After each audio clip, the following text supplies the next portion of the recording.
ఒకటే రాజధానిగా అమరావతి.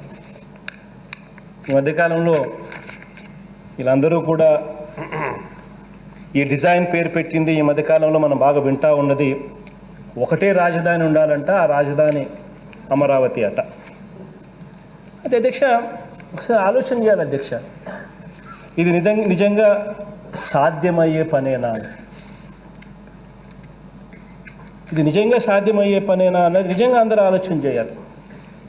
ఈ ప్రశ్నకి ఇంతకు ముందు కూడా ఇదే సభలో చాలా సందర్భాలలో నేను సమాధానాలు చెప్పాను.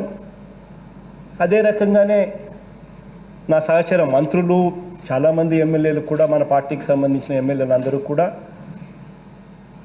నేను చెప్పిన మాటలన్నీ కూడా విన్న తర్వాత అవును కదా, కరెక్టే కదా అని చెప్పి చాలామంది కూడా మాట్లాడడం కూడా జరిగింది అధ్యక్ష. చెప్పినప్పటికీ కూడా అధ్యక్ష, ఇప్పుడు ఈ సమయము ఈ సందర్భము అదే కాబట్టి క్లుప్తంగా కూడా 4 మాటలు మళ్ళీ చెప్తాను అధ్యక్ష. ఈ అమరావతి అనే ప్రాంతం మీద నాకు ఎలాంటి కోపం లేదు అధ్యక్ష. ఇన్ఫ్యాక్ట్ నాకు ఎందుకు కోపం ఉండాలి? ప్రతి ప్రాంతము బాగుపడాలి, ఆ ప్రాంతంలో ఉన్న ప్రతి ఒక్కరూ సంతోషంగా ఉండాలనే తాపత్రయమే నాకు ఉంటుంది తప్ప నాకు ఒక ప్రాంతం మీద వ్యతిరేకత, ఆ ప్రాంతంలో ఉన్న ప్రజల మీద వ్యతిరేకత అనేది ఎప్పుడూ ఉండవు అధ్యక్ష. ఈ అమరావతి అనే ప్రాంతం అధ్యక్ష, దీంట్లో కొన్ని విషయాలు మళ్ళీ ఒకసారి గుర్తుకు తెచ్చుకోవాలి మనమంతా. ఈ అమరావతి అనే ప్రాంతం ఇటు విజయవాడకు దగ్గరగా లేదు, అటు గుంటూరుకు దగ్గరగా లేదు. ఈ అమరావతి అనే ప్రాంతం అటు విజయవాడ నుంచి తీసుకుంటే 40 కిలోమీటర్లు ఉంటుంది, గుంటూరు నుంచి తీసుకున్న ఒక 40 కిలోమీటర్లు ఉంటుంది. గుంటూరు అక్కడ ఉంటుంది, విజయవాడ ఎక్కడ ఉంటుంది, అమరావతి అక్కడ ఉంటుంది అధ్యక్ష. మరి ఇటువంటి విజయవాడకు కానీ గుంటూరు కానీ వీటికి ఏదానికి కూడా దగ్గరగా లేని ఈ ప్రాంతం అధ్యక్ష, వీటిలో అధ్యక్ష, ఈ ప్రాంతంలో అధ్యక్ష కేవలం బేసిక్ ఇన్ఫ్రాస్ట్రక్చర్, రోడ్లు కానీ, నీరు కానీ, కరెంటు కానీ, డ్రైనేజ్ కానీ, ఇటువంటి బేసిక్ ఇన్ఫ్రాస్ట్రక్చర్, బేసిక్ సదుపాయాలకు మాత్రమే చంద్రబాబు నాయుడు గారే తానంతటి తానే ఇచ్చిన లెక్కల ప్రకారం ఈ దాదాపుగా 53,000 ఎకరాలకు గాను ఎకరాకు 2 కోట్ల రూపాయల చొప్పున అక్షరాల 1,10,000 కోట్ల రూపాయలు అవుతుందని చెప్పి స్వయంగా ఆయనంతటా ఆయనే ఇచ్చిన లెక్కల అధ్యక్ష. మరి కేవలం 53,000 ఎకరాలు అంటే దాని అర్థం కేవలం 8 కిలోమీటర్ల రేడియస్, కేవలం 8 కిలోమీటర్స్ రేడియస్లో 53 ఎకరాల పరిధిలో 1,10,000 కోట్ల రూపాయలు కేవలం ఈ బేసిక్ ఇన్ఫ్రాస్ట్రక్చర్కే. మళ్ళీ ఇది రాజధాని కూడా కాదు, దీంట్లో నేను బిల్డింగుల గురించి మాట్లాడడం లేదు, నేను ఇంకో మిగిలిన పరిస్థితులు వసతుల గురించి నేను మాట్లాడడంలా, కేవలం రోడ్లు, డ్రైనేజీలు, కరెంటు, ఇటువంటి బేసిక్ ఇన్ఫ్రాస్ట్రక్చర్ గురించి మాత్రమే చెప్తా ఉన్నా అధ్యక్ష. ఇక్కడ ఈ కనీస సదుపాయాల కోసమే 1,10,000 కోట్ల రూపాయలు ఖర్చు అయ్యే పరిస్థితిలో ఉంది అని వాళ్ళంతటి వాళ్ళే ఇచ్చిన నివేదిక.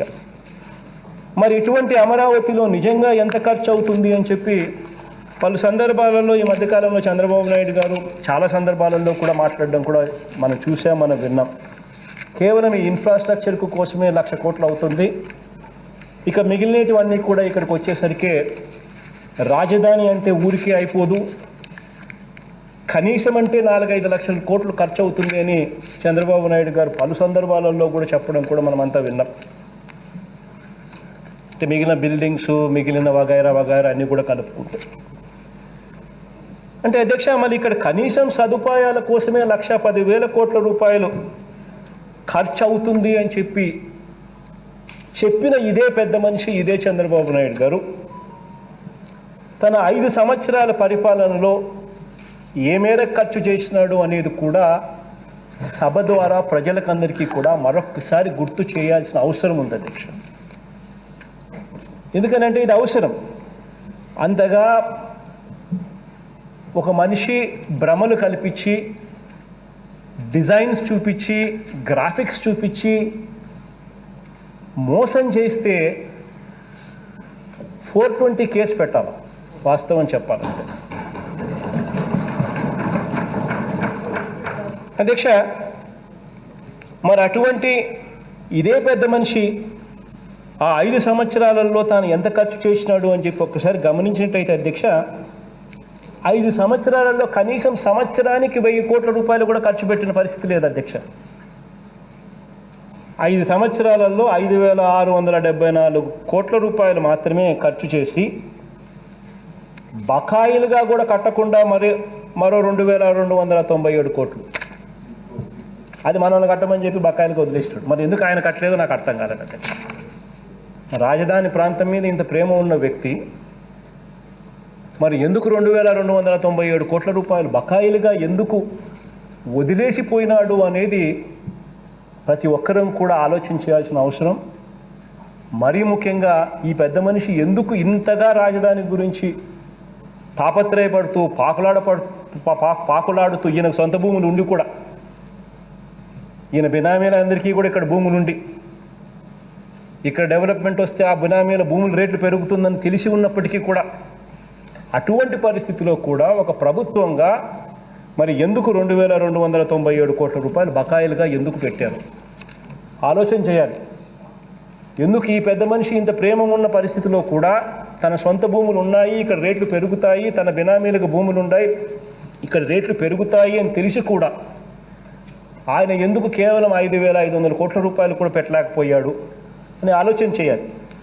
ఎందుకంటే అధ్యక్ష, ఏ ప్రభుత్వమైనా కూడా ఇంతకన్నా ఎక్కువ సంవత్సరానికి పెట్టలేని పరిస్థితి. ఒక రాజధాని ప్రాంతంలో కానీ ఏదైనా ఇటువంటి అభివృద్ధి ఏదైనా చేయాలి అని అనుకుంటే ఏ ప్రభుత్వమైనా కూడా 5 ఏళ్ల కాలంలో, సరే ఆయన 5,500 కోట్లు పెట్టాడు, ఇంకొక ప్రభుత్వం ఏదైనా అంతకన్నా మెరుగైన ప్రభుత్వం 6,000 కోట్లు ఏదైనా పెడుతుందేమో 5 సంవత్సరాల కాలంలో. అంటే సంవత్సరానికి 1,000 కోట్ల రూపాయలు, 2,000 కోట్ల రూపాయలు కూడా పెట్టలేని పరిస్థితిలో మన రాష్ట్రం ఉంది అన్న సంగతి అందరం కూడా తెలుసుకొని ఉండాల్సిన అవసరం ఉంది అధ్యక్ష. ఎందుకనంటే అధ్యక్ష, మన పరిస్థితి ఏమిటి అనంటే 80% పైచిలకు మంది ప్రజలు ఈ రోజుకి కూడా తెల్ల రేషన్ కార్డు మీదనే బతుకుతా ఉన్న రాష్ట్రం మనది అన్నది ఎవడం కూడా మర్చిపోకూడదు అధ్యక్ష. It's a fact.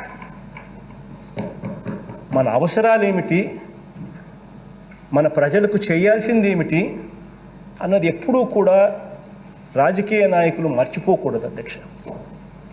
అధ్యక్ష, మరి ఇలాంటి పరిస్థితుల్లో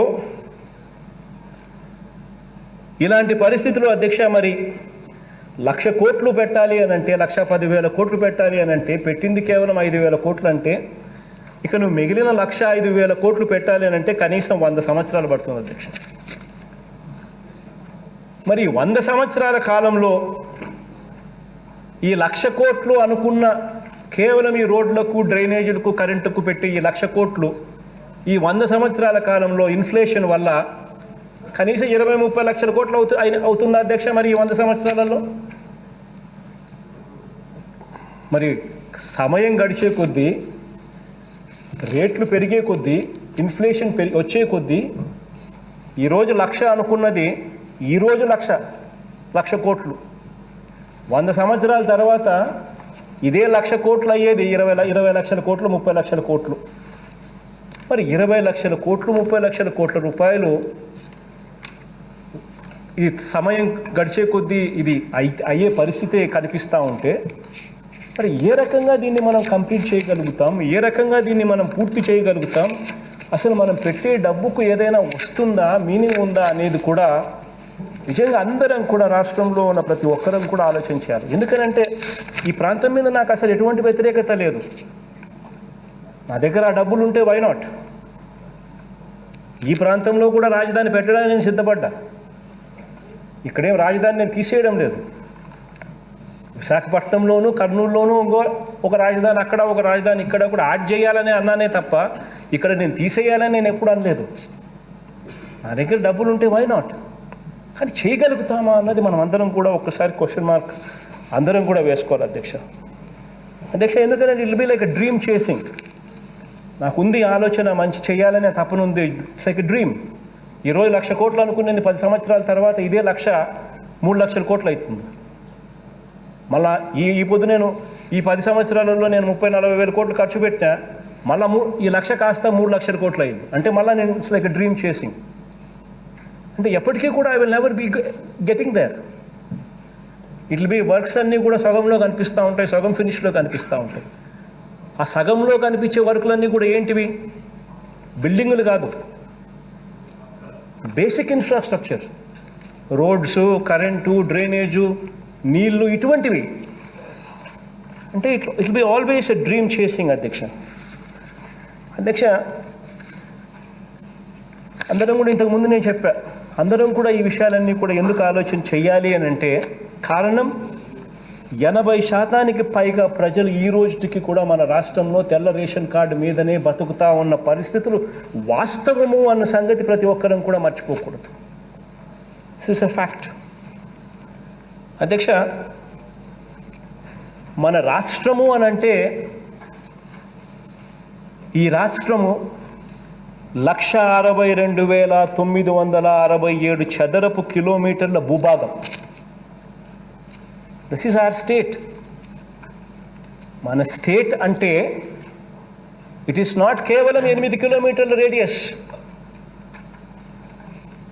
ఒక స్టేట్ అంటే 1,62,967 చదరపు కిలోమీటర్ల భూభాగం మన రాష్ట్రం.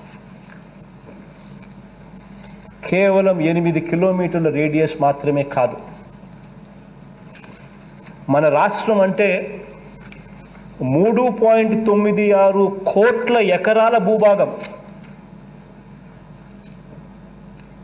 మన రాష్ట్రం అంటే 3.96 కోట్ల ఎకరాల భూభాగం.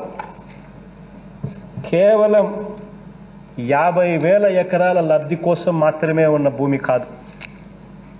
It's a fact. చంద్రబాబు దృష్టిలో రైతులంటే కేవలం 35,000 ఎకరాల భూములు ఇచ్చిన రైతులు మాత్రమే అని అనుకుంటే కుదరదు అధ్యక్ష. మన దృష్టిలో రైతులంటే వారితో పాటు ఈ 35,000 ఎకరాలకు సంబంధించిన రైతులతో పాటు రైతు భరోసాను అందుకుంటా ఉన్న మరో 50 లక్షల మంది రైతులు అన్నది మర్చిపోకూడదు అధ్యక్ష.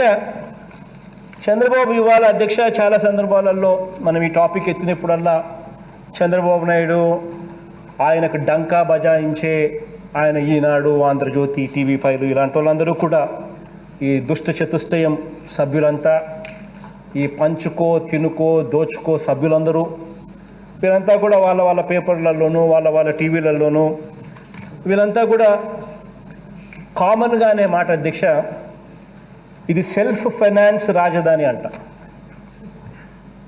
సెల్ఫ్ ఫైనాన్స్ రాజధాని అంట అధ్యక్ష. ఇక్కడ అందరం కూడా ఆలోచన చేయాలి, నిజంగానే ఇది సెల్ఫ్ ఫైనాన్స్ రాజధాని నేనా అని.